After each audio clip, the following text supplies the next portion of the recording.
เตยไม่อยากกลับบ้านทุกคนตกปลามาเด้อไปเด้อเอ้ยกลับบ้านลูก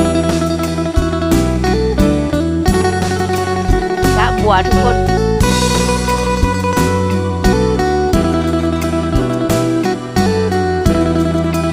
มาเด้อมาเด้อไปแล้วนะรอแล้วนะบรรยากาศดีมากทุกคน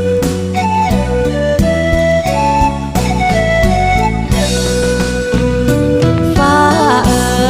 ยมีไว้เฮ็ดหยังถ้าอ้ายบ่นั่งเบิ่งดาวนำกันบ่มีก็ได้ปากซอยตรงนั้นหากอ้ายลืมวันเคยเที่ยวร่วมทางมีไว้เฮ็ดหยังถนนหากอ้ายบ่สนมาเดินเคียงข้างเมื่ออ้ายเลือกคนนอนผู้ไม้